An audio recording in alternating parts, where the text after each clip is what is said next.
Enter if you dare this ghastly conversation of teens fraught with despair and recent lacerations. Final girl, chase after her, don't let her get away. But first, the Slumber Podcast Massacre with TNA. Welcome to Slumber Podcast Massacre with TNA. That's Tim. That's Andy. And this is a podcast about horror. Every week, Tim and I get together. We talk about a different movie within the horror genre, from your well-known classics down to that rare gem that makes you ask how to get burned on the back of your video store shelf. This week, Tim and I, as we kick off Horror Through the Cages, our month-long mini-series. I don't know, special edition. I like mini-series. Mini-series, all right. Horror Through the Cages. We're talking about 2006's... Okay, I found this on the web for how Nope. many series are there. Oh, Siri, thank you. Okay. Hey, it's our first guest star. My Siri. We're doing 2006, The Wicker Man. Tim, Here's 2006. shut... The Oh, Wicker my Man. God. God damn it. Police officer Edward Malice, Nicolas Cage. Stop. All right. Maybe Siri should just do the show. I think Yeah. I'm going to leave all that in, too. That's fun. Okay. So anyway, 2006, The Wicker Man. Tim, let me ask you a question. Yeah. How do you feel about police who overstep their jurisdiction? What do you think about a cop that throws his power around too much? This isn't a all cops are bad kind of thing, but you know, I think there are cops that know the work within their boundaries, but some who don't. What do you think about those cops? Well, I think that it's a job that I wouldn't want to do. Let's put it that way. Sure. To know that you just, like, day after day after day, you're just lied to repeatedly or harassed or verbally assaulted or whatever. Like, I think that I know some police and they're great people. And I think, though, that any job that goes through that, or even like a lot of first responder jobs, like if you're somebody that's having to deal with people usually at their worst. I mean, nobody calls the police because they're having a great day, you know? Sure. So things have gone horribly wrong to the point that you have to, in fact, call the police. Like, that's where these guys live every single day. For us, it's like you might go your whole life and be like, man, I hope I never have to, quote unquote, call the police. Right. Because it just that phrase elicits like shit has gotten out of hand. And those guys live in that world every day. So I think that before I would want to judge any of those guys, I would say that it might be great if they had kind of like a high school, like if they just had some guidance counselors there, just in the station at all times, just ready to let these guys talk it out a little bit. Right, You know, yeah. I think a psychological assistance angle would do a lot of good. Okay. But for those Now that answers the question about what do you think about cops, but I'm asking about a cop who abuses his power. well, that's not what you should do, because that's because it's a lot of power. Let's face it. It's All right, yeah. Maybe this question was a little dicier than I had anticipated. Well, it's you know what? It's a tender situation when you have a job that lets you carry a loaded gun at all times. So if you're going to be somebody to overstep your bounds, I'd much rather you be the assistant store manager at Menards than somebody with a loaded gun on them. Like let me put it that way. If you've taken on that responsibility, then you gotta really check yourself. Yeah. Okay. I agree. Well, I mean, the only reason I asked We looking for a segue here? was because They Nicolas definitely Cage in should- this movie is a cop who grossly abuses his power. It was one of several problems I had with this film. Yeah. And jurisdiction. You started out asking the question about jurisdiction. Like, you can't go to an island. Yeah, I guess I literally, I was trying to be far more esoteric about it. But yes, literally even overstepping your jurisdiction by 2 states. Right. And water. Like lots of water, like ocean. Yeah. Okay. Well, what we're talking about 2006, The Wicker Man. It was a remake from a 1973 British film. This was written and directed by Neil LaBute. Butte? It is LaBute. LaBute. Okay. Mm-hmm. And it stars Nicolas Cage, Kate Behan. I mean, she has a large role, but I don't think she really did much after this movie or before it. And then Ellen Burstyn. 2 Academy Award winners in this movie. Yeah. And Ellen Burstyn is fantastic. I mean, when you give a performance, I mean, just in general as an actress, when you give a performance that's so good that I borderline refuse to watch the movie ever again because it's so unsettling, then you've got some good chops there. Yeah, and she does. And that's my favorite theater advice to give someone who's maybe like, or is like, I don't know if the show's going well. I don't know. And I love to say, there's nothing wrong with being the best part of a bad show. Yes.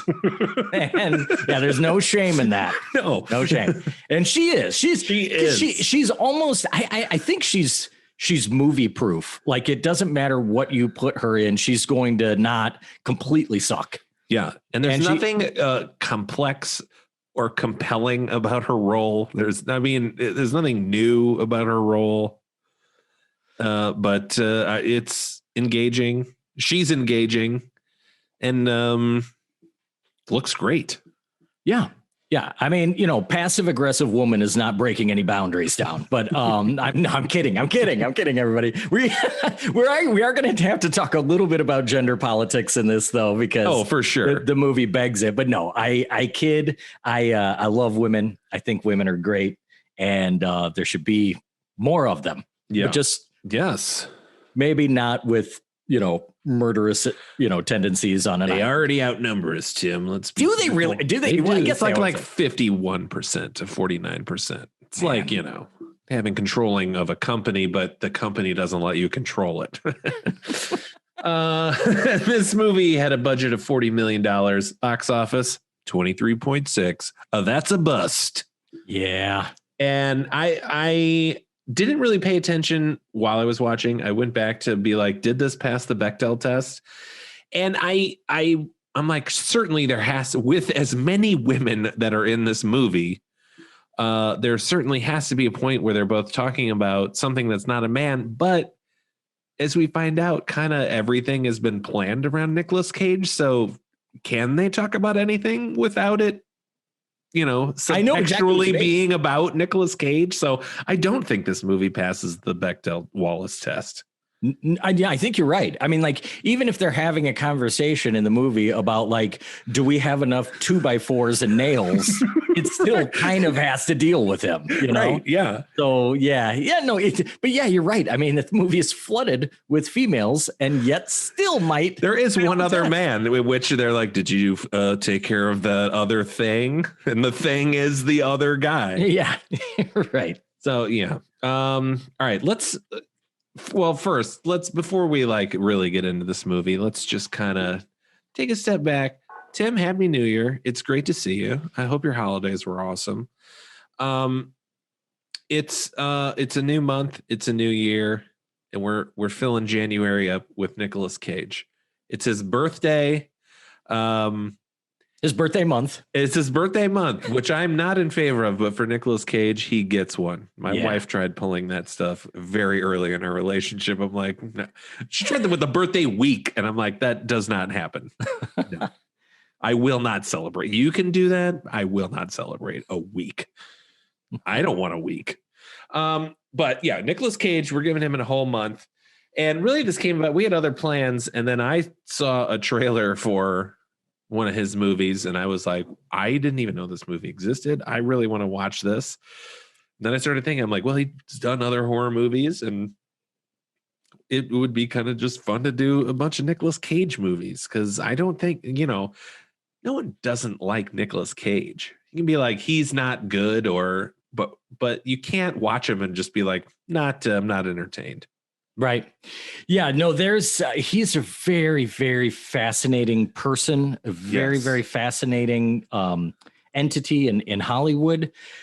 And I don't even know where to start. I'm just going to throw some stuff out there because I think, yes, you're right. It's important that we give our audience the setup as to why Nicolas Cage deserves to be talked about for a month. Yeah.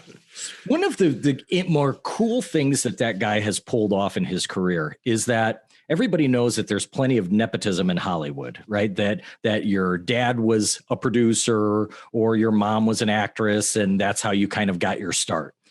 The funny thing about Nicolas Cage is that everybody knows that he is Francis Ford Coppola's nephew. And yet, for some strange reason, and a lot of that reason is probably his talent, everybody knows it, but nobody really weighs that when considering Nicolas Cage. Yeah. Like he is completely... He didn't start working with him. Yeah, his career is completely independent from. Right. Well, they did Rumblefish together. But that was like right at the beginning. Exactly. Yeah, he might have given when his career would be starting. That's not when nepotism comes in handy. Right. But even if he helped him get started a little bit, the thing is, like, I could sit here and think about Gwyneth Paltrow, right? And Gwyneth Paltrow is talented. She's pretty. She can, do musicals. She can do comedy. She's great. But I always still think about the fact that her dad is a producer and her mom is an actress. Like it shouldn't take away from her, but you always kind of have that in the back of your mind. Well, I don't think that's the case with Nicolas Cage. So that's number one. Number two, I'm just going to come right out of the gate with some exciting shit right here. Ethan Hawke is quoted as saying, Nicolas Cage is the only other person to do something new with acting since Marlon Brando. Wow. And that is a hell of a statement that I am on board with 1,000%.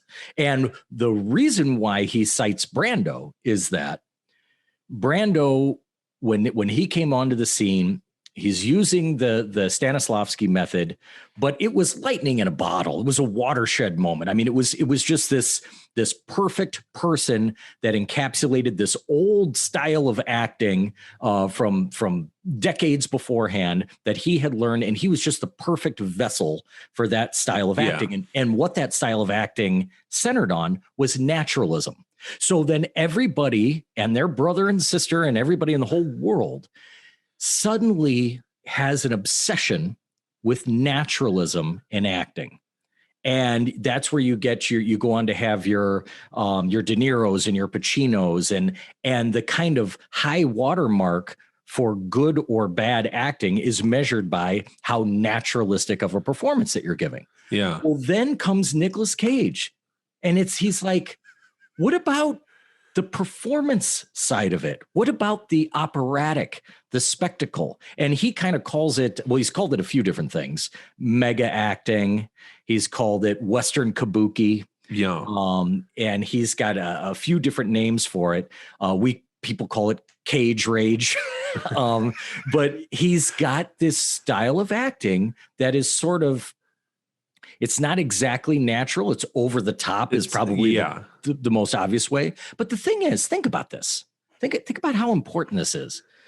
If you were a sculptor and you made a sculpture of a tree and you made it sort of abstract, and maybe it's got more rounded shapes and it's more undulating and it's different, pastel colors or something, and you did sort of an interpretive style on your piece, and it would be like somebody coming in and saying, well, that doesn't look like a tree at all. A tree is brown and it has bark and it has branches and it has leaves on it. That's what a tree looks like. And that would be to dismiss anything that didn't look exactly like a tree. And that sounds horrible. Who wants to live in that art world? Right. Well, Nicolas Cage is doing the same thing with acting.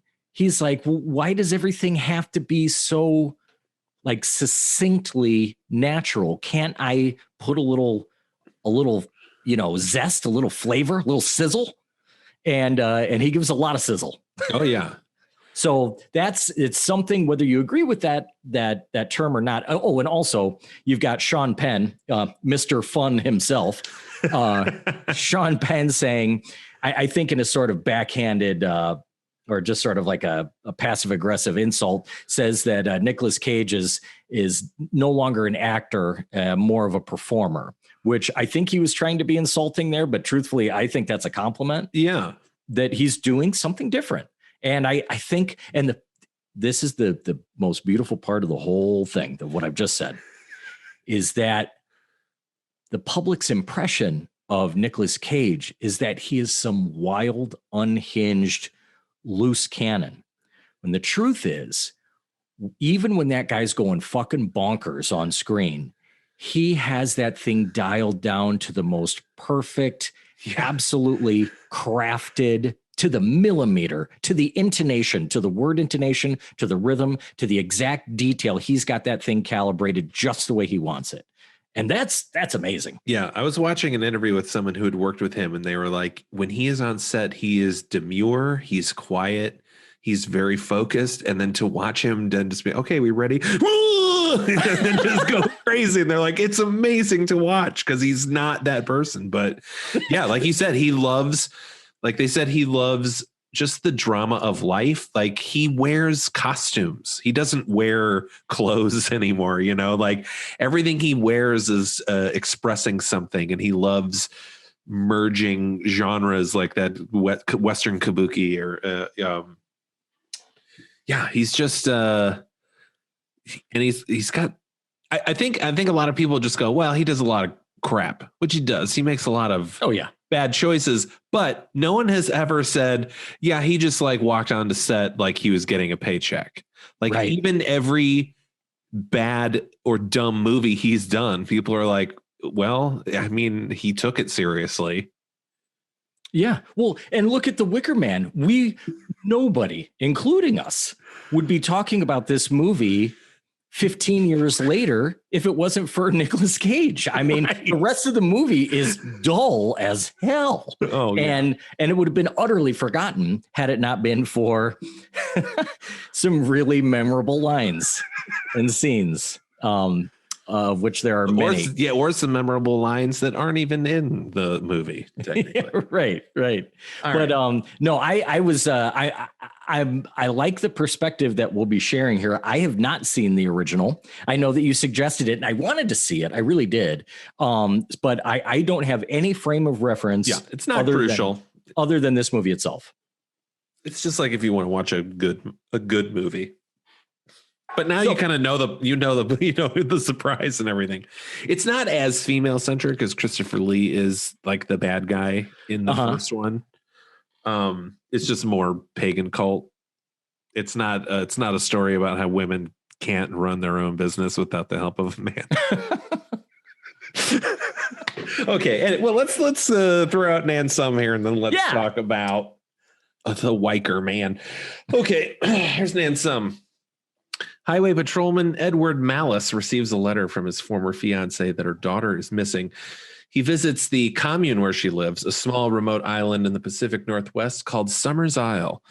There, he meets a quasi-hostile group of female bee and honey farmers who lead him down a mysterious path towards the truth behind the girl's disappearance and a ritual that's definitely going to bring back that honey. Yeah. Whether he thinks it will or not, whether he says it will or not. Yeah. That's this always happens with when you give Nan Sum, when you say it, concisely like that, and you package it all together in a brief synopsis, it sounds great. Right. And this, it was the first time it was the Wicker Man. Yeah. That one was good. But, this one, oh gosh, it'll be really interesting for us in this episode to trace exactly what the cause or causes are that this thing went so far off the rails. But apparently it started as just a sort of labor of love for Universal Pictures. Like they really wanted to do a remake of this film for years and years before this movie ever even started shooting or production. And meanwhile, Christopher Lee and the original director are trying to get their own like remake made. right. And they end up doing I guess what they would call a inspired by movie. I don't know. It's called The Wicker Tree, and it's essentially the same movie, just with some elements changed. It's in the Wicker canon. It's in the Wicker cinematic universe. Yeah. But for whatever reason, they were just hung up on this movie. And I don't really know who went to whom, but Neil LaBute was or is a playwright and had directed some movies, and they brought him into the idea of doing a remake, and basically asked him, the way he kind of wedged his way in was that they asked him, how would you change it if we were to redo it? And he kind of was saying, well, maybe we shy away from this sort of religious aspect and go for more of this matriarchal society, and gave a few other details. And they were like, that's great. And there's nobody better to write it than you, because you just thought of it. And he's like, well, okay. So he writes it, and Nicolas Cage, this is kind of interesting, gets on board with it because of none other than Johnny Ramone, guitarist of the Ramones. And at the end of the movie, at the end, it says something about Johnny Ramone. I'm like, wait, of the Ramones? Yes. Okay, good. I'm glad there Very was. much. Okay. And Johnny Ramone and Nicolas Cage were very good friends before Johnny Ramone passed away. And Johnny Ramone was a huge horror fan. And Nicolas Cage, not so much. Not that he didn't like it. It just wasn't, a genre that he had watched a lot of. So he would go over to Johnny Ramone's house, and Johnny would have all his DVDs up, and Nicolas Cage would look at those and say, well, I haven't seen this one or that one. And then they'd watch whatever ones Nicolas Cage hadn't seen or wasn't familiar with. And one of those was the original Wicker Man.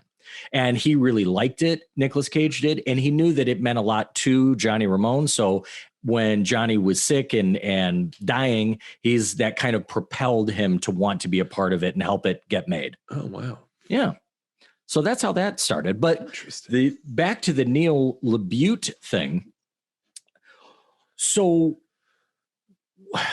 this could be part of one of the basic ideas or platforms for where this movie started to go wrong from the very beginning. Neil LaBute had been criticized by feminist groups and a few other people, groups of people, for being misogynistic. And the one main play that eventually became a movie was In the Company of Men, that has to deal with men kind of manipulating this one woman into, having her fall in love with them. And then they are going to break up with her because they're, tired of women, and they just want to get some sort of revenge. But have you seen it? I have not seen it. No. Oh, it's so good. But and that's Aaron Eckhart is so good, and you love him, and then by the end of the movie, you're like, "You motherfucker!" Right? He's so slimy in it. And I'm given to understand, without having seen it, that if anything, in fact, I read an interview that said that if it came out today, it might even be considered a feminist movie because it sort of displays men at their worst. Yeah. So there's really nothing misogynist about it at all. It's actually quite the opposite. Very similar to a show that you and I were in, Hurly Burly, which I remember when I was even pitching that to our local theater, and they felt that it was an outdated misogynist play.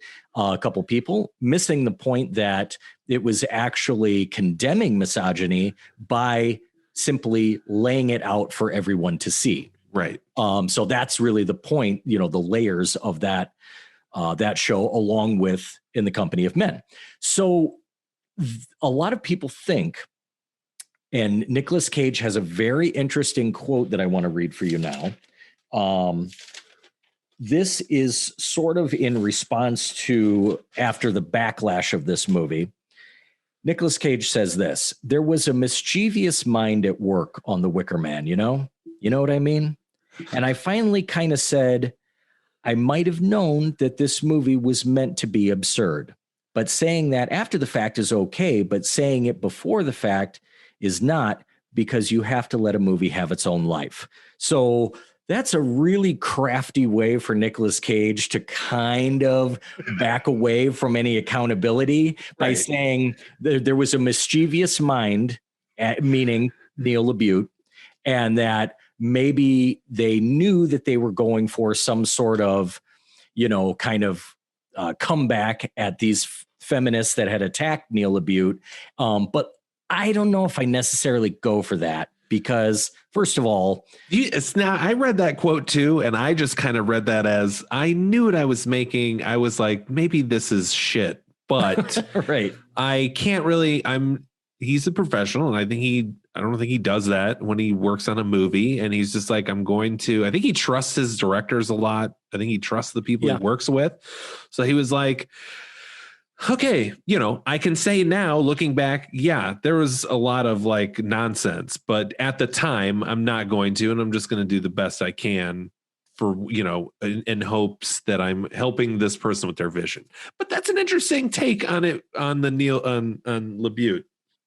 Yeah, so I don't know. Yeah, I would probably lean towards what you said as well, as far as an interpretation of where he was at with the movie. But then again, it could always be an instance of somebody kind of walking a decision back after they've made it and kind of saying, oh, wait, we meant it to be that way, And so you never really know how much. But here's the thing. We're going to talk about a lot of scenes in this movie. No matter which one we talk about, there will be bad decisions in it. Oh, yes. And it's actually, I just watched, we just watched the new Wonder Woman movie, which is not very good. But we'd also just watched that new George Clooney movie, which was depressing as hell. So I was just like, I don't care what happens in Wonder Woman. I'm going to love it. But now in retrospect, it was a very bad movie. But I was watching a review on that, and they said something in that review that I felt rang true for this, and kind of what you just said, where, because, they're like, well, it's like a fun superhero movie. Nothing matters. And the guy's like, at some point, something has to matter. Yeah. Like, it's okay to have things that don't matter, but you have to have something that matters at some point. Right. And exactly. And the thing is exactly what you just said. You can play. I mean, you can have your fun, but you can't overdo that because you risk losing your audience before. Holy God. Did you hear that? No, I'm sorry. This is the episode of like computer prompts. I just had like a dulcet bell tone just scream directly into the middle of my eardrums. Sorry about that. I'm back. But so what was I saying? Oh, yeah. Okay. So here's the thing. Though, if you read about the original Wicker Man, and this is, I challenge you to read any article about it, and it's going to mention this, that part of the, if not the main appeal of that movie, is the fact that it takes you on this journey, and no matter who you are or what you think might happen, the ending hits you in a really sobering way that you're just not expecting, or that it would be taken that far. So it was kind of known for that, the original, for that ending just being no matter what comes before it, that ending happens, and it's just glues you to your seat. So I think the problem is, and this is what I've read, Neil LaBute was very aware of that. And I think that he thought that he could play around a little bit and that all of it would be fine as long as that ending happens. And, and it kind of shocks everybody. Like, he was thinking we're going to be But that's the part, if you know anything about the Wicker Man, that's the part that's coming. Well, yeah. If you know anything about it, right? Like, you can't have that part and call your movie and call it the Wicker Man. Right? It's like we're remaking Jaws. It's with a deer. Well, and the thing is, when it comes to this movie, the one thing that I keep comparing it to, I keep going back to, is I think that in some ways Neil LaBute was trying to make his The Shining. I think he was trying to make his version of The Shining. There are a couple very specific scenes that he just is trying to rip off completely. When Nicolas Cage is just near the climax, when he's walking through the house and he opens these doors to just what are supposed to be unsettling. That was part images. Shining, part People Under the Stairs. I was like, is this the same house from People Under the Stairs? Right. But the thing is, like, okay, here's the thing about The Shining. Like, when you've got a director as talented as Stanley Kubrick, he knows how much you can play around. And Stanley Kubrick loved huge actors. By huge or large actors, I mean people that are overly expressive. Yeah. He loved scenery chewers. Like he thought that was great. And you can see that in his films. And you can see that in The Shining, where Jack Nicholson is, let's face it, he's doing a little bit of that mega acting himself in that film. And I mean, it's done very, very well. But, you know, your average, like, insane person isn't going to do the Wendy, darling, light of my life. Okay. So he's having a little fun, but you can. Why? Because it takes place in this enormous and enormously empty hotel. So you can fill it with that big of a performance, and it all fits the tone. Yeah. But this movie, and I just said the magic word right there, has no fucking clue what its tone is. No.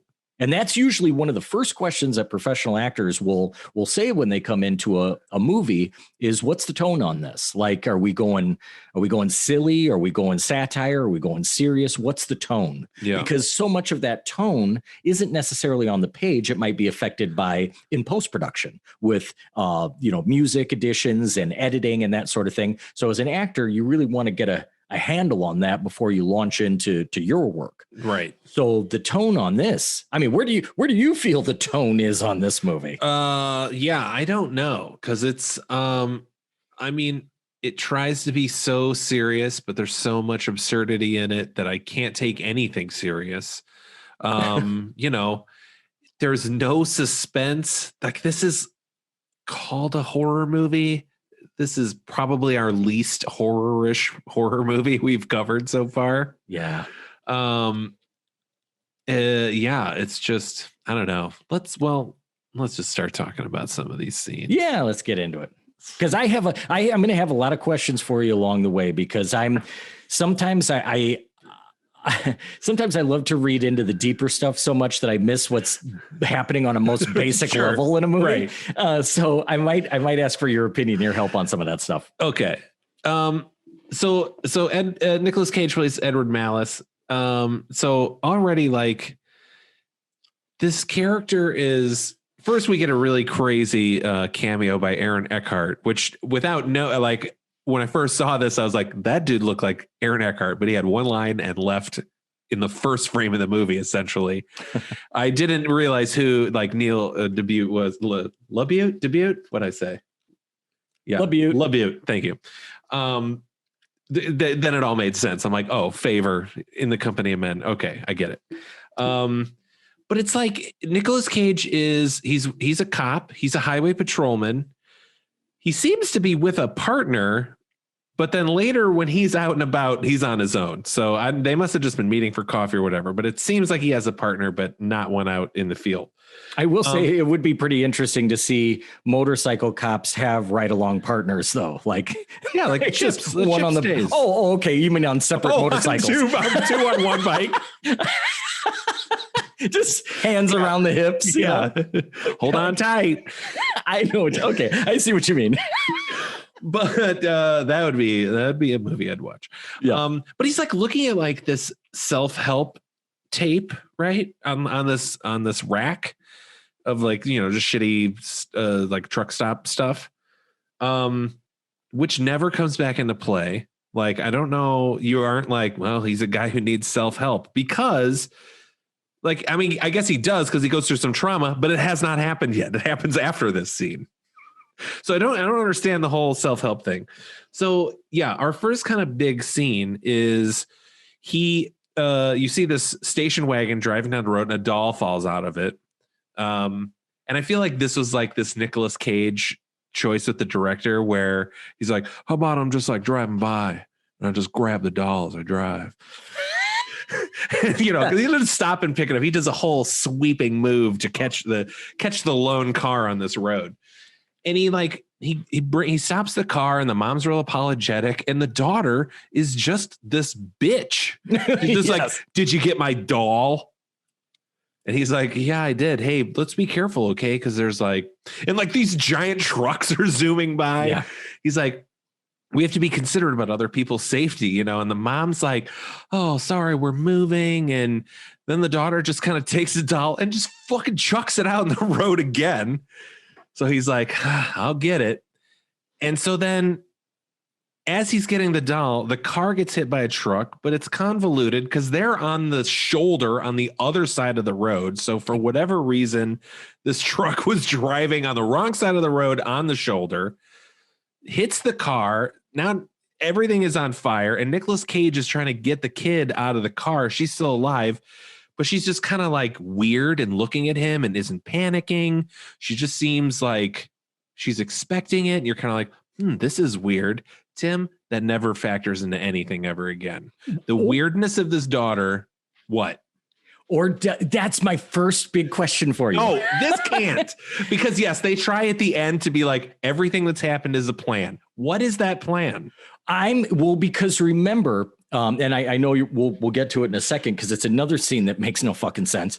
But there is a member, or quote unquote, we think a member of the police department who delivers a letter to Nicolas Cage. Yeah, pretty much right after this scene. Okay, but we come to find out later on. I liked that actress. I wish she was in the movie more. The one who played his cop friend. Well, you see her. You see her in the end. She's at the very end. Yeah, from the But no, I liked her too. Right, because she was in on it the whole time. I almost went through training in the police academy, and she says they've never found the bodies. When she visits him at the house, she said they never found the bodies from that car. Okay, so I'm wondering if the whole car accident itself was planned. That those were also island people in the car. That the reason why they never found the bodies is because but what's the point of causing an accident? Yeah, because he doesn't go because of the accident. He goes because he gets a letter from his former fiance. Let's just jump ahead 1 second. So yes, he's kind of in a depression. He's like, "Whoa, I can't believe this happened to me. That was terrible." His police officer friend comes by and was like, "Come back to work. You got some letters at work. Here's one." And one is from his ex-fiance that's like, "My daughter is missing." And that's what makes him go. I still think he would go. I don't know. I think they're thinking that maybe I see what you're saying. Maybe it's completely unrelated. It's this force, like, I couldn't save that girl. Right. I'll go save this girl. Yes. Yeah, okay. But that's an incredibly detailed plan with fire and this giant semi hits it head on. Right. Full speed. Right. How that girl was alive anyway, or just not a scratch on her. No, those people are dead. Yeah, I don't know how without the fire, and then it explodes. The car explodes. They get hit by a giant semi. Then the car explodes. Of course, you couldn't find the bodies. They evaporated. Right. There's also some just to muddy the lake even more here. There's also some suggestion that maybe that, along with pretty much anything else in this movie, might be some sort of hallucination on his part. That he is. I thought that too, but I chalk hallucinations up to the drink. But also the hallucinations you have are very specific, and you cannot force someone to hallucinate something specific. Right. It's obvious. Either way around it, it's one of the first problems that rears its ugly head. But now here's a question. Now, so like you said, the car acting weird, it's like the mom is actually like, if this were part of the setup, they would both act creepy and weird. The mom does not seem to be the daughter. Yes, I would say, like, if the mom acted creepy and weird, I'm all about, like, yes, this was as ludicrous as it sounds, this is part of the setup. But for the mom to be like so apologetic and, oh my God, I can't believe this is happening. No, just sit there and like, even better, have her just smiling at him as like the truck hits them, Yeah. you know, like make a bigger impact that way and really fuck with his head. Yeah. I mean, This way you're just fucking with my head. Right, right. And that's I think that's something that gets forgotten about as far as like an ingredient in film is that you can be a little ambiguous intentionally, but when you're trying to convey something and your audience genuinely doesn't know what's going on because you've failed to explain exactly what's happening, or not even explain exactly what's happening, but you're not giving your audience a mystery that's somehow going to be revealed or like you said, even hinted at, later on in the film. It's just kind of, it happens. Yeah. But here's my next flaw.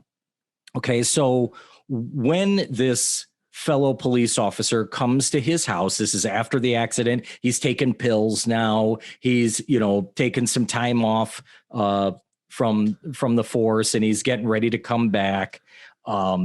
He has this letter delivered by a fellow police officer, and this police officer knocks on his door. He gets the door. He invites her in, but I don't get the impression that they know each other very well. The way that they were talking makes it seem like they've known each other for a while.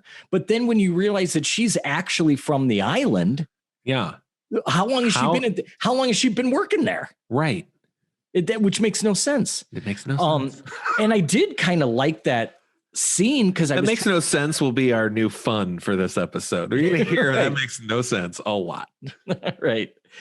But either way, yeah, he gets this letter delivered, and it's delivered from this sort of mysterious sounding place that he looks up on you have online. A website. Yeah. And I kind of liked all the website stuff. Like it just looked like it was 2006, man. You're like, who's GeoCities? Yeah, right. And so then, he goes to he does go back to the police force, and he goes into the office, and he's talking with this buddy of his, this like we were thinking might be his partner, and sort of relaying what happened, and kind of like a really weird sort of aimless scene there. I mean, it's getting us where we need to be, but it just feels strange. Yeah. I really don't remember much of it other than he tells the buddy about the letter, and the buddy's like, you should go check it out.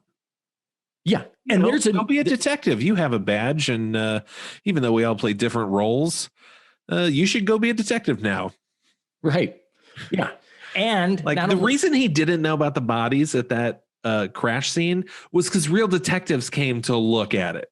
Like your Right. job is writing tickets and picking dolls up off the highway. You don't get to be a detective now. No. And he certainly proves that he's not detective material in the first time that he enters the bar on the island. We'll get to that too. But so there's another plot hole right there, because if they really wanted to do it right, they would have never had him mention specifically where that island is or the name of it to anyone. But someone does know where he went to. Right. Now his phone conversation cuts out before he really comes out and says, I'm headed there. But if you were a detective and you would say, well, what about that one letter he got that said that he got from his ex-fiance? And maybe I'll go check out that. I told him to go there. Right. They have a website. You can look them up. Right. So bit of a plot hole there. But eventually he does decide to go to the island. And it's God, even just the incidental scenes in between major scenes are awful. Like the guy he hitches a ride with. Yeah. There's like a guy in a water plane who will take deliveries, who he just kind of stumbles upon, like, hey, I don't know how to get to an island, and you have a plane. Ever heard of Summers Isle? And the guy's like, I just happen to make all their deliveries all the time there. And he's like, cool. Can I get a ride? And the guy's like, absolutely not. No way. How about $100? Well, hop on it. Right. But even the tone of the dialogue there just can't. It's not fun like that. It's such like, yeah, it's like seriousness. It's like if you're talking to somebody that you know that you kind of don't like, and they sort of know that they don't like you, even when you're trying to like extend an olive branch, then they say something shitty, and then it's like the relationship in that one little scene, him just trying to catch a ride to the island, is awful. Yeah. But he gets there. But he gets a ride from the guy. Yeah. Yeah, he gets there. He meets some ladies here. I think I mentioned this earlier. And this is just the beginning of scenes that try to be scary or try to build some sort of tension. So he's talking to these old women, and then these two guys come up with this giant wriggling burlap sack that is just dripping blood. Like big droplets are falling off of it. And he's like, what's in the bag? Was that like a shark? And they're like, why don't you look in it? And so then there's like this long, intense, as his hands reaching closer. And then there's this close up of the bag. And then the lady's face is smiling. And now his hand moving. And then the bag just kind of moves a little bit and he jumps back and they all go, ha, ha, ha, ha, and everyone walks away. Like, what the fuck was that? What's in the bag? And they laugh way too long. Like the it's camera the funniest holds. thing. And just to backtrack for 1/2 second, if somebody had a bleeding burlap sack, even if you're on an island, would the first guess be that it's a shark? Maybe it's like a fox or like a boar or something, but who just catches a shark and throws it in a gunny sack? And it's still wriggling. Yeah. Like it has no way to breathe and it's bleeding profusely.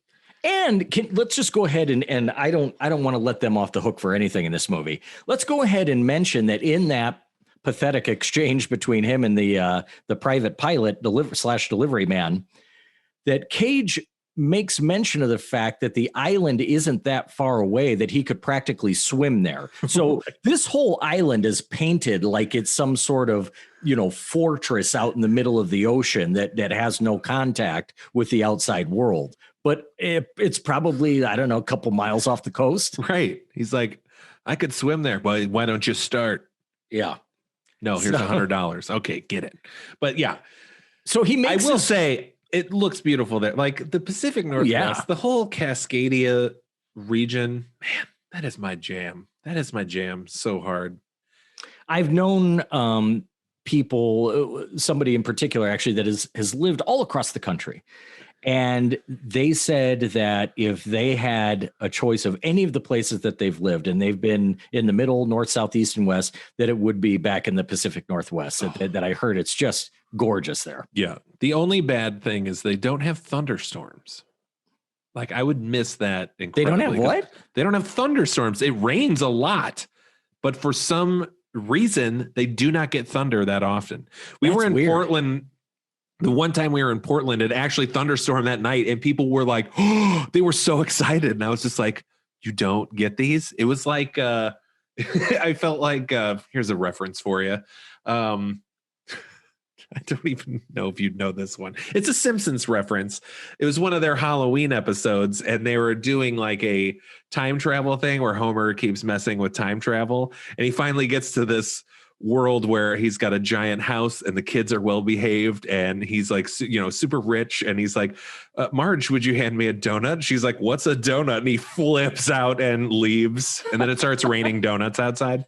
But that was long story short, that was my feeling when I heard there were no thunderstorms in the Pacific Northwest. I was like, it was idyllic. And now you've just ruined it for me. Right. Something that might happen here in the Midwest, like maybe 6 to 10 times a year. But because it doesn't, everything else out there completely just null and void. There's no thunder. That's interesting. It's beautiful out there. That's my main point. I just wanted to say that. Yeah. And I'd love to go. I really would. So now he's in the bar. This is where we kind of get our first idea of the, I guess, the hierarchy of this place. Yeah. Women everywhere, not many men. And the men we do see are always kind of in the background doing labor. They don't really talk. I think is it implied that they've had their tongues cut out? We never really see that, but they only grunt. Like they never, I think it's, it's supposed to be a worker bee metaphor. But like, I don't know if something has happened to the men or if they're just uneducated or what. They certainly don't feed you very much to get you there, other than the very odd presence of the guys and the fact that they don't talk. So it seems like something that should be explained further. But we do know that there's a little bit of an island doctor there who does all sorts of nefarious photographer. Yeah, slash photographer who does all sorts of nefarious things like most photographers do. And so, yeah, I guess there's enough to consider that maybe when a male is born on the island that they fuck with it somehow. Yes. One way or another. Yeah. Yeah. We'll to reduce its chances for having any sort of power. Yeah. Yeah. They're very into selective breeding. Yes. We find out later, but it's also not a huge part. That's another thing. It's like, well, is this about crops or is this about fertility? Yeah. Which is never really covered. And go ahead. I was just going to say, just real quick along the way, the music, the score was composed by David Lynch's favorite go-to composer. It's Angelo. Is it Baldwin-Terry? That's a great question.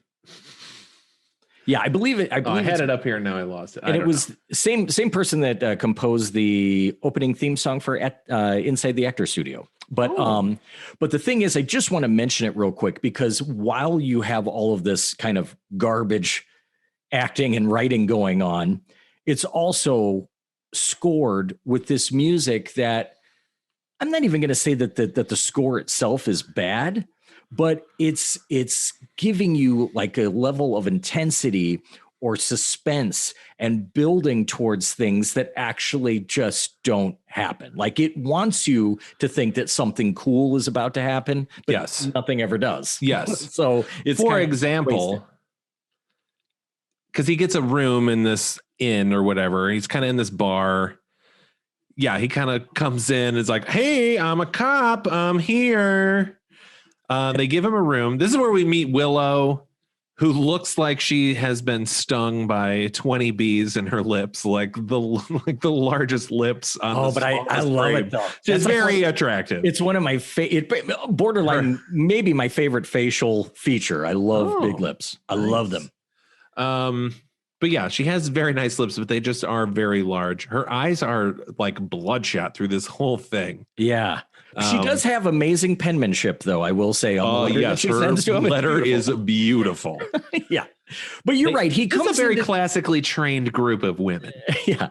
But you're right. When he comes in, and this is going back to what I was saying earlier about he would make an awful detective. Okay. So this is one of the missteps here of probably, I will go ahead and say probably Nicolas Cage. He doesn't have a lot of great writing to work with, but like another director has said about Nicolas Cage is kind of like Cyclops from the X-Men, and the director is Cyclops's visor to control his power. And you have to have the ability to step in and focus that Cage power. And this is where they could have used some of that and didn't, because you're right. If you were coming to an island and you thought that a young girl's life was hanging in the balance and you needed to get information from people that were very secretive by nature, the last thing you would do is take out your badge and slap it on the bar and announce to everybody that you are a police officer. I forgot he slaps it on the bar. Yeah, he does this really weird, like rap. Yeah, right. And so immediately, everybody that you would have been trying to get information from, you've now distanced yourself from and put them on edge. Horrible police work, by the way. Yeah. Because he comes in like he's the fucking FBI. Yeah. You know, like he has total right. Like they can literally just be like, leave. Yeah. Because they even say like, this is private property. It ends there. You can tell them to leave then. Yeah. But as we find out, this is all part of the plan, Tim. Yes. Yes, it is. And string them along with that plan, maybe something that they weren't intending on, but a nice little bonus for the ladies.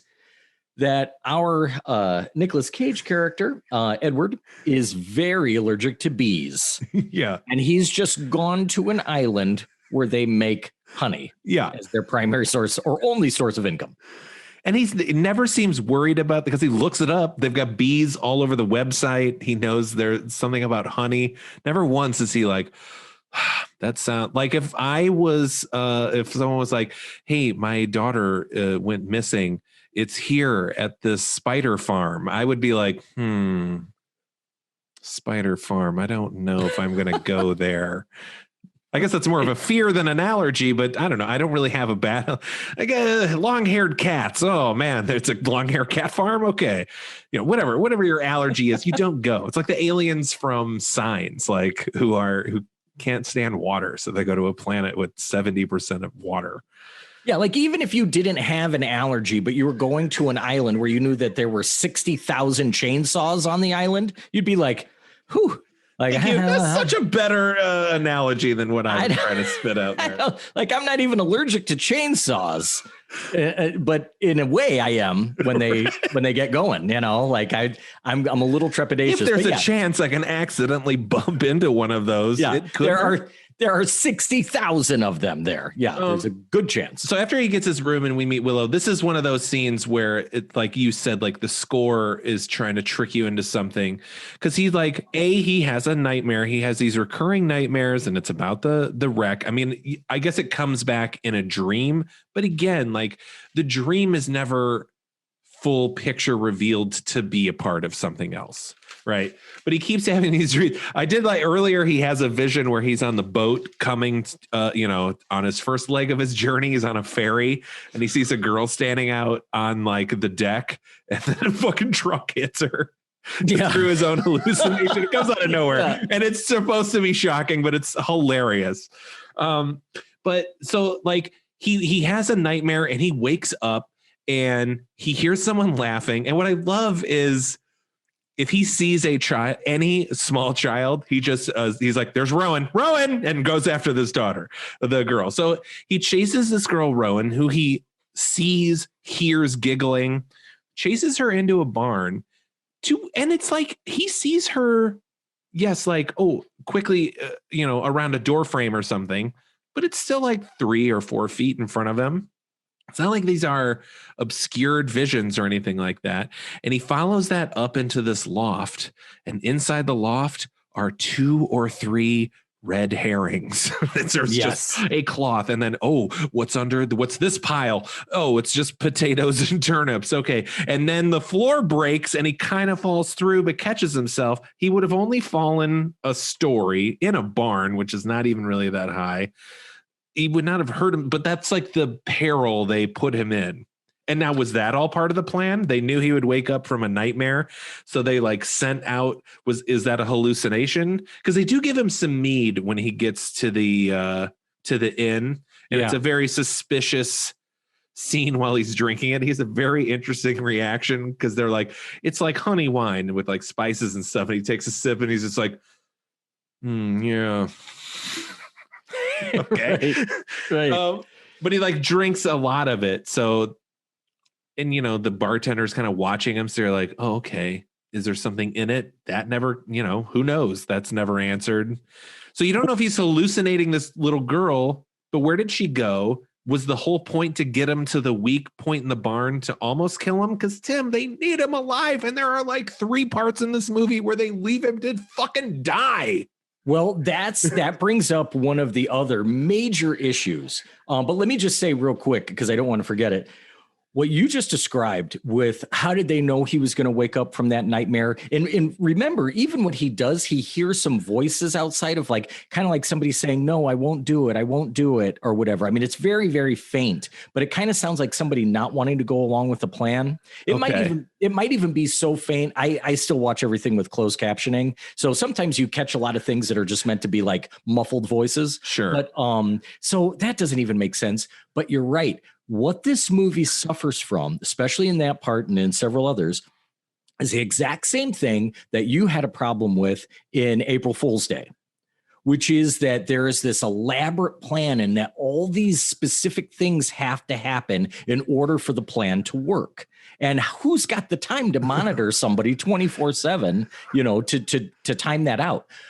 But now back to what you just finished up with, because it's a huge glaring plot hole. And that is, if ultimately the goal here, spoiler alert, the ultimate goal here is to kill Nicolas Cage, why not do it as soon as he gets there? Right. Hit him And with the if you fucking need hammer. him for a specific, because the Wicker Man, we'll just jump to the end. If you've never heard of the Wicker Man and know nothing about it, he gets put into a giant Wicker Man and burned alive as part of a ritual. That's it.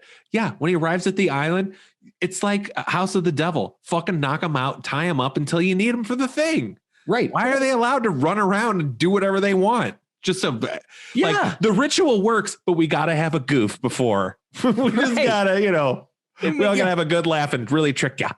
Or send the letter later. You can do that. Like if you needed to hit a specific like pagan Celtic date, just send it like 3 days later, But oh my God, you're right. Like that didn't make any sense to have him running around, which him running around the island is only risking the entire plan. Why would you do that? Right. Makes no sense. Yeah. So a little later, I do want to. He meets a character played. I don't remember the character name, but I know it's played by Lily Sobieski, who is this actress who. Do you remember her like from movies? I do remember her. She to me she looks exactly Helen like, Hunt. Yes. Yeah. Which she got but that a like lot. prettier. Yeah. Yeah. And she was in like Eyes Wide Shut. She did like some cool stuff. Yeah. And then she disappeared. And I've always kind of thought it was because this was kind of after 9/11. And listen, I know that date affected people very differently. We all tried to cope with it differently. But like, I remember seeing her on like Jay Leno, and she had written this poem about it. And it was just like the cringiest, like crashing, burning, twisting, fire. Like, it's just like, who told her to read this on air? Like, it was so bad. And it's like, I never saw her again after that. She was in the Wicker Man, then that was it. Yeah. But like, she just kind of disappeared. Like, she's not terrible, and she seemed to work with a lot of the right people. So I don't know what happened to Lily Sobieski. Yeah, she should have just sent that poem to like some German industrial band in Berlin, like crashing, burning, twisting, fire. Like that would have been the right audience. Yes, that really sounds awesome. Now imagine like a 19-year-old girl reading that on the Jay Leno show. Yeah. No. Yeah. But yeah, so and she has this weird moment because she is really off-putting and then like really nice to him. I don't understand her character at all. Yes. Like I can't remember, this is the first time we see him, but he's like got a big plastic jar of honey, and he's like, I'm out of honey. Don't you guys make this stuff? She's like, the stuff we make's not for you. I'm like, well, where did this plastic jar come from? You would never buy a plastic jar of honey if that's what you made at the island, regardless. It seems weird for that. But then he like meets up with her later, and she says this thing to him, which I will bring up again. But she says like, when you leave, will you take me with you? And he's just like, no. Okay, but I will say I do kind of like Nicolas Cage's attitude in this movie, because it is how I was feeling, where he's just like, this is a lot of fucking dumb stuff going on. Right. He goes to the schoolhouse, right, to kind of investigate there, because it's a small child that's missing, and see if the school knows anything. And as he walks in, like they're answering some question, and the answer is phallic symbol, and he's just like, wow, school's not how it used to be when I was little. And you're like, yeah. So he does say a lot of what you're thinking in that movie. Also in that school scene, he finds a bird trapped in a desk, and they're like, we just wanted to see how long it would last in there. And he's like, why would you let them do this? And you're like, yeah, why? Yeah, that scene has a couple memorable moments. My favorite being when he just flat out calls these sweet little school children liars to their face. Like, it is hysterical. But no, you're right with that scene with what's her name? Sobieski? Yeah, Lily Sobieski. Yeah. You're very right that that's a puzzling scene because her demeanor towards him seems very sincere, and it doesn't at all match up with when we see her again later on. Like, it's completely like, you think that she really does want him to take her, but Yeah. she we'll kind of jump to it. It's not too important, but yeah, there is kind of like a little stinger scene where it's her and Willow at a bar with more crazy cameos, James Franco and Jason Ritter, just in these small bit parts at the end of this movie. And they're there to kind of, it looks like, to reel more men back in. But Lily Sobieski says to James Franco, she's like, where are you going when you leave here? And he's like, well, I'll go back to my house. She's like, when you go there, will you take me with you? Which I get is a callback to when she said it before, but the fucking context that she said it in before is completely different. Right. She's on the island and is like, it seems like, get me away from here. This place is bad. Right. But no, she's using it as, is it just like a Tourette's thing she has where she can't help but say that at the end of every conversation?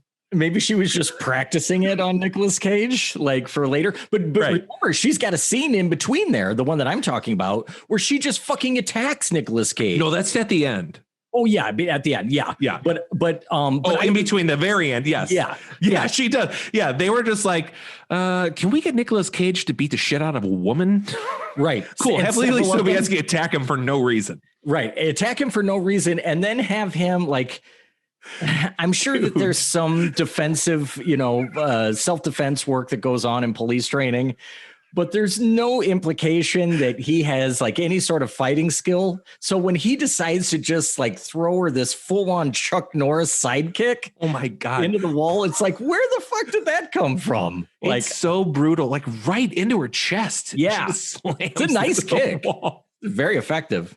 But yeah, so that just speaks to the unevenness is probably, I mean, you said earlier that we were going to say that our overly repeated phrase was going to be doesn't make any sense, but really it's just an uneven tone. Like the scenes and the characterizations don't match up from scene to scene. Yeah. More at that school. They're more of as a police abuse. Because he's flashing the badge around, and it's hilarious, but it is so hilarious because the badge just says, like, highway patrol on it. Yeah. So it just looks comical. And then he fucking wrestles the attendance book out of the teacher's hand. I'd just be like, dude, that's evidence you can't use now. Are you a cop? I know more of this than you do, dude. I do love, there is this crazy, and maybe I'm misreading this part, but she comes in and, he's like, oh, I'm looking for Rowan. And she's like, that's rather quixotic. And he's like, what is quixotic? And she's like, a pursuer, but of lofty, but impractical ideals. Okay. So now she's defined what quixotic is, right? Now they go outside to talk. And she says something about, the mother, Willow is actually grieving. And he's like, why? Is Rowan dead? And she's like, well, we don't use the word death around here. And he's like, too quixotic. Like, what? No, that's how.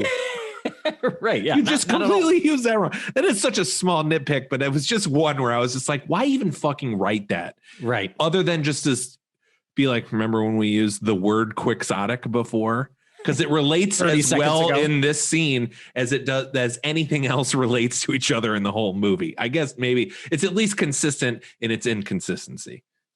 Yeah. And a lot of this goes back to what I've read in several interviews, which is that Neil LaBute was just so out of his element. Like, what he's known for is sort of like dealing with, kind of the underbelly of the human condition and the darker side of people, or maybe the more sinister side of people. But in the context of like normal contemporary relationships, he writes relationship movies, and the idea of him doing anything that has any sort of fantasy, thriller, or horror element to it, it's just completely not what he does.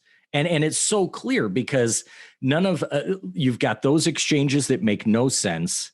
You've got the absolute absence of tension in this movie, which is something that we've talked about earlier, is that you take Nicolas Cage out of this movie and it's just a snooze fest. There's nothing interesting or suspicious or anything. Like the only interesting things are remembered as, like you said, it's because of the way Nicolas Cage says them. There's the, how'd I get burned? How'd I get burned? That resonates. Right. There's a whole scene, and here's what's crazy. I don't know. I feel like we're jumping around, but also like laser focusing on so much dumb stuff, but it's fine. And there's like the whole bees thing, which technically isn't even in the actual version of the movie. That's the scene. It seems everyone knows it's not the bees as they pour bees into this helmet, not even in the theatrical release of this movie. It's a deleted scene, which is crazy. But yeah, it's Nicolas Cage is selling this whole thing. Was your point, and I'm agreeing with it. Yeah, no, it is, and yeah, the rest of the movie is just dull as all get out, and it really makes me want to see the original because I'm given to understand that there's just a lot more flavor with like the Celtic angle of things and folk music and the religion and this like there's just a whole nother layer that this movie doesn't have, because this movie's the replacement layer is just honey manufacturing, right? Which is not nearly as interesting or cool.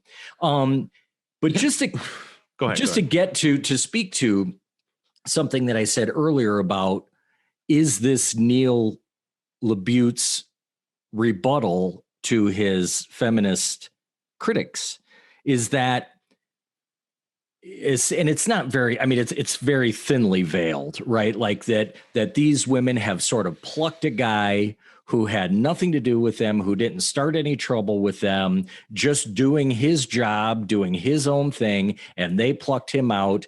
And even that famous line at the end where, the killing me isn't going to bring back your goddamn honey, which might be my favorite line. I mean, there's a lot to choose from, but kind of like coming after me and attacking me as a writer is not going to fix what you perceive to be your problems. And I don't even subscribe to your problems as feminists, but you're attacking, so you're somehow bringing me into it, and I've got nothing to do with you. And so when you look at it that way, it's like, well, I think that's what he's trying to do here, And yeah, man, I did not even think about that angle on it. That makes sense. That makes sense way more than anything that's presented in this movie, for sure. Right. Attacking. Which I guess, if you're just going to use like a project as your, own rebuttal, I guess this is the one to do it with. Right. It's just, I mean, man, that's an expensive rebuttal. It is. Well, that's true. Yeah. You didn't even made half your budget back. I guess I take that back. It probably wasn't the best use of funds. but I mean, you have to believe though, because honestly, that whole misogyny thing with Neil LaBute is in nearly every interview. Now, I have read some interviews with female interviewers that stated that they didn't see misogyny in his work at all, and that they thought that he had been so incorrectly maligned for that. And he agreed with that. Like he said, I never set out to degrade any sex or race or anything like that at all. And that people just didn't like seeing males behave in a way that sometimes males behave. All I'm doing is showing it. I'm not saying that it's good, right? I'm like, showing it. Yeah, because those guys come off as the villains in that movie. Like, right? You don't feel And good so about them. and so maybe, I don't know, maybe he did risk it all. And Well, I wish he had just put more effort into putting a good story around it, because that's Right. something I would have really enjoyed. That's Yeah. fine. I think, if you've got something to say, great. But Jesus Christ, yeah, do a better job of it. we talked about the dream sequence earlier. There's another scene where he hears like the plane come back, so he runs down to the dock. It must have taken him 5 minutes to get down there, and the guy's nowhere to be seen. And his boat's like out a little in the water. It's not like it's pulled up to the dock, right? Yeah. The plane. So it would have taken him time to get off there or whatever. So he's just sitting there waiting for the guy, and he like sees under the dock, he sees Rowan. He's like, oh shit. He dives under the dock and like tries to get, and she's like chained up, and you just tell she's like bloated and drowned. And it's like, no. And then he pops up awake, and you're like, okay, cool. Another dream. And then like the camera pans back, and he's holding the dead bloated girl. And he's like, oh, and then boom, like wakes up again and says what everyone is feeling, literally just goes, God damn it. Yeah. So not the reaction, not the delivery that you would expect from that line. Like you think somebody would say it in a frightened way, like, God damn it. Like, or actually, God damn it is probably miswritten. Like you would maybe say something like, oh my God, like, right. Had this horrible like hallucination or something. But yeah, what the fuck? What the fuck's great there? Right. But the fact that he says, God damn it, like if you stubbed your toe, like in the middle of the night going to the bathroom, like he chooses a very strange delivery to use on that. But even before that, one of my favorite parts of that scene is, okay, I get it. He's diving off of the pier to go underneath it.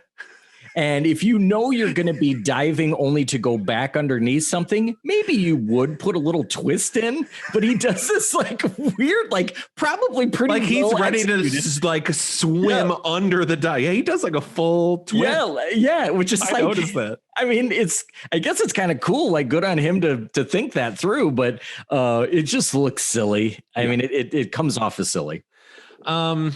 But yeah, so I mean, there are a lot of other scenes, and we don't really need to go into too much. Like he meets up with the doctor photographer, and he just meets up with these characters and then reveals a little bit more that maybe Rowan's alive, but there's just so much ambiguity about it. No one answers him right, but there's no good mystery built around it. He does again hear her.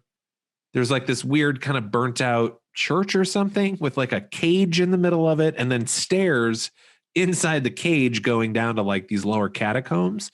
And he goes down there, and there's like, it's almost like a big door on a big reservoir or well or something. There's water down there. So he like dives in because he's sure Rowan is in there, and then they close it on him and fucking leave him there overnight. Like that, you lose your grip and get tired, you're dead. He only has the door to hang on to. Like he's to hoist himself up and hold himself there. So again, why put him in these perilous scenarios where he could die that then fuck up 8 years of planning? Because as we find out, this has been planned from the start, from when Rowan was conceived. Yes. Which makes no sense, because the whole idea of the bringing of the sacrifice, because the crops were bad, that was from the year before. Right. So what the fuck? Well, I think they just stockpile these guys for when they need them. Like they're always hunting, always luring. Like every year they've got a guy. And so it's just because in case that year it happened, it's like, I guess it's we'll go ahead and bow. Yeah. So but you're right. Other than that, it doesn't make any sense. And the fact that they would risk this guy's life so many times before the actual ceremony itself makes zero sense. And that just goes to show that I don't know how professionals don't think this through. Yeah. I mean, how do you not have a script in front of you? It's written front to back. How do you not know that these things aren't linking into each other sensically. Yeah, like that's your job is to make a coherent story. Right. It was like that, not to crap on Wonder Woman more, but the more I thought about, like, there's so much stuff in that movie. Like there is, I guess, spoilers for Wonder Woman, but it's essentially like people make wishes and they come true. And so she wishes that her boyfriend from World War I was back. So he comes back, but they don't do it to where he just reappears. He like takes over a dude's body and then she has sex with him. And then they take him to like Cairo. And so they take this stranger who has no control over his body and they put him in, they technically rape him and then put him in like life-threatening situation after life-threatening situation. And then are just like, well, I guess that part's over. Like, but no one is like, hey, what about this dude? Like, what happens to this dude? Does he have a family? Does he have a job that he's missed? You know, like who's on the script level that's like, here's a glaring issue that you can easily fix them. He's not like, there's just no way around it. Just no way around it.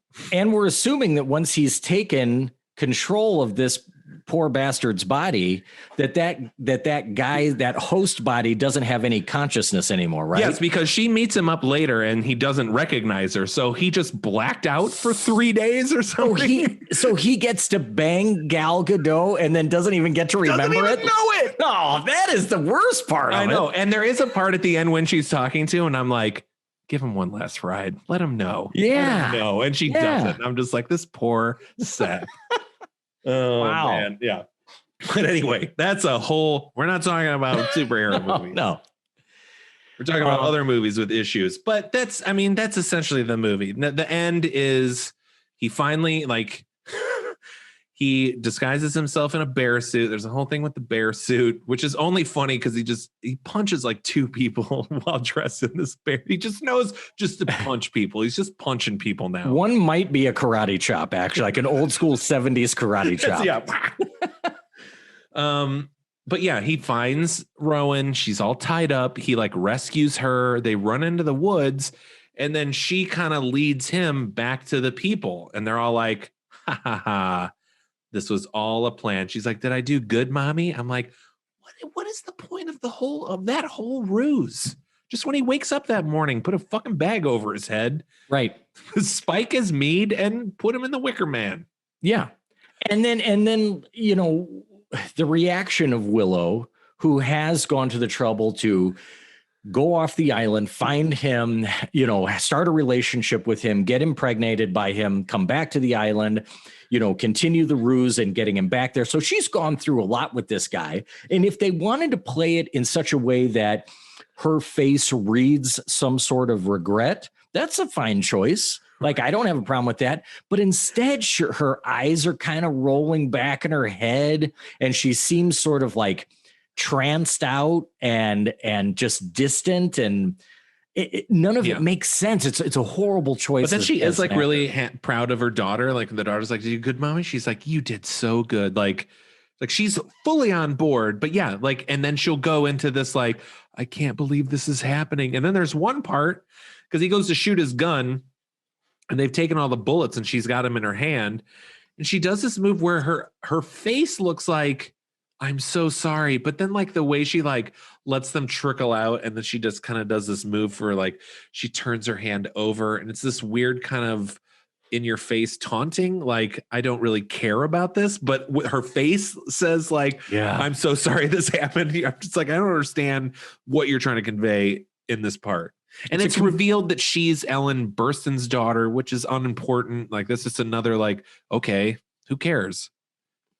Well, yeah. And does it always have to be your daughter? Is she just like farming kids out to random men nonstop? Yeah. And that's where you're really forced to stretch your believability here, is that the very basic concept that an island like this could exist at all anyway. That there wouldn't be some detractors, that there wouldn't be somebody that finds out about it, that there isn't somebody that would, I mean, the fact that they've got everybody hook, line, and sinker sucked into this idea of we grow honey and we use men for breeding, and sometimes we kill them if we have bad crops. The fact that nobody has had problems with that for generations, Right. 6 generations. Yeah. That Like they had to move from Salem because they were persecuted there. Like their clique is over 200 years old. Like it's 300, 400 years old here. Yeah. Yeah, it's incredibly far-fetched. And I did want to say there was one image in here where I'm like, that's actually pretty clever. That's funny. Because it's a part where it's set up oddly because Nicolas Cage is just pushing this bike around sometimes. He's not riding the bike. And he helps these guys, with some logs, and that's where he's like, the men here are weird. But right after that, there's another shot, just kind of a lingering shot where you see other men in the back and they're kind of toiling, like carrying these huge reeds up a hill. And standing there are 2 women, and the outfits they're in are kind of this, what's the, oh my God, what's that show on Hulu? The one about the women are subservient, the with Elizabeth Moss. I can't think of what it's called right now. But they have like the red cloaks and these big white hoods, and it's like this future America where it's like a theocracy now, and women are just like, God, I can't think of what it's called, and it's driving me crazy. But they have kind of those outfits on with these beekeeper masks on the front. But then they also have like, they're holding these like hive smokers that you would use to like get the bees docile. But the way they're like hung on them, they look like guards with these AK-47s, but they're just these big bee smokers. I was like, that's clever. All right, I'll give you that one, movie. I like that part. But that's like the end of any kind of enjoyment I had in this movie. Yeah, and if it really all boils down to essentially 2 extras costumes, then if that's the best part of the movie, then you're in trouble. So speaking of best part of the movie, it brings us back to, now that we've established that there are some issues with this film, it brings us to this interesting sort of, I don't even know if paradox is the right word, but the following and the enthusiasm around this movie, in spite of its faults, and actually because of its faults, is pretty huge. And there are people that really love this movie in a sort of, I don't want to go so far as to say like Rocky Horror, because I think Rocky Horror fans love the schlock of Rocky Horror, but they also genuinely love that movie. I think that this is all just in mockery. Yeah, this is like The Room or something. Right. Where it's just like, everyone likes The Room. I need a different bad movie to obsess over. And this is a fine choice. Exactly. Because you are not short of anything as far as bad movies go. So we have to say, because we usually make some comment on how we suggest a movie should be enjoyed. Yeah. And that is to completely watch this as a joke from beginning to end. Anything else is only going to be, it's either going to piss you off how inept this movie is, or if you go into it as one big joke, you'll actually have some fun with it. So it's not worthless. It feels a little bit like a waste of time at the end. I probably wouldn't watch it over and over and over again because it's the ineptness would get to me. Yeah. But there is room to enjoy this as a train wreck at least once in your life. Yes. I mean, just for Nicolas Cage, but also you can just go online and there are so many videos of all the Nicolas Cage highlights from this movie. Yeah, I would say just do that because the context of it doesn't matter. It doesn't add anything. I mean, I guess it would make a little more sense if you just hear him yell, how'd I get burned? How'd I get burned? I don't even know. I watched it twice. I'm not sure what that was all about. Why did they burn the doll? I don't care. Well, that's what I thought, that the doll was actually what the girl was holding in the car that exploded. That's why I thought that maybe that was that supposed to be that doll? I think so. I may. That's why, that was another reason why I was thinking of that. It might exhausting. be. Yeah, I know. But And we barely talked. I mean, we kind of talked about Ellen Burstyn, but I mean, there's really not much more to say about her in this movie. She's great. It's kind of crazy watching those two and be like, do we equate this as like the diner scene in Heat with like De Niro and Pacino, where you've got two Oscar winners? kind of, yeah, you could say talking that. in a scene. Yeah, sure. People were clamoring for it, I'm sure. Burstyn Cage. Yeah, and she is really, I mean, like we said earlier, she's great. She has just a real genuine believability, and there's a great shot of her as this kind of, as the, we finally do see her as this matriarchal queen bee in this bed, and her hair is down and silver, and that's a cool image too. The silk sheets, and she's just being catered to. Yeah, and she does project the appearance of somebody who is in charge, but she's not overplaying it with sort of a maniacal, crazy person intensity. Right. She's just very confident and calm. Yeah, she does far and away the best job of anyone in the movie. Although I will say, I did kind of like Sister Beach, who is the sort of formidable matchup to Nicolas Cage, the one that has the tavern. Yeah. Oh my God, dude. That was some of like the worst like middle school line reading I've ever heard. And I've seen her and stuff, and I do like her. I think the way she handled her lines. This was everything predetermined for you, wasn't it? Just like so many like dumb pauses, and it's true. She has, but that is about what she sounds like. I guess I think you're right. The performance isn't great. I guess I just like her presence. Yes, she could have been used a lot better, because I have seen her stuff. She's a really good. I'm blanking on her name. I didn't write it down, but she is a good voice actress. She does a lot of like voiceover work. And I can't picture what. I feel like I saw her in like a Disney show or something. But I've always enjoyed her when I've seen her, but I can't pinpoint any like great thing she's done. But in this, I was just like, oh, awful. She's basically like a tall Kathy Bates. She is. That's essentially what she is. Yeah. And who doesn't like Kathy Bates? But yeah, so that's I don't know if there's. I want to end it on the most painfully unaware line in the whole movie, where and we haven't said that Ellen Burstyn's name is Sister Summersisle. She is Summersisle. Yes. And she's telling Nicolas Cage about how predestined all of this was. And she's like, you are part of a story whose chapters were carefully written. Man, you can't get more ironic than that. Yeah. And wouldn't it be like a story whose lines were like, why would you pick the chapters? Like, right. Yeah. Like, how many chapters were he seems to have been part of one chapter. Right. Yeah. And I'm glad that you mentioned that, because it's worth itemizing the bad, and the writing is horrific in this.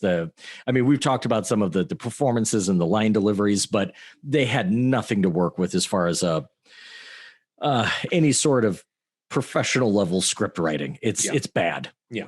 All right. Well, good. Let's not talk about it anymore. No. All right. That was a Wicker Man from 2006. Tim, we're going to continue with horror through the cages. Next week, we're going to talk about a little film from 2017 called Mom and Dad, starring Nicolas Cage and Selma Blair. Sure to be a little better than this one. Oh, I love this movie. I love that. I love that movie, I should say. Yeah. And that's going to be a whole different conversation, because for me, at least, I loved every bit of that movie. Yeah. I'm looking forward to talking about it, just because I know my energy will go up a little bit. Okay, so that's going to be next week. Please follow us on Instagram at Slumber Podcast Massacre. Send us an email, slumberpodcast@gmail.com. Our Patreon is patreon.com/Slumber Podcast Massacre. A huge thanks to all our patrons. You help make the show possible, and we hope you're getting your money's worth. So yeah, check out next week, Mom and Dad 2017. Tim, do you have anything left to say about the Wicker Man? Step away from the bike. The fact that he holds someone at gunpoint to tell them to get away from his bicycle. Oh, man, that's just a perfect metaphor for this movie. Yeah, it's full of lovely lines like that. All right, Tim. Well, will you take me with you? I got nothing. All right, fuck it. I'll see you later, Tim. Until next time. Bye.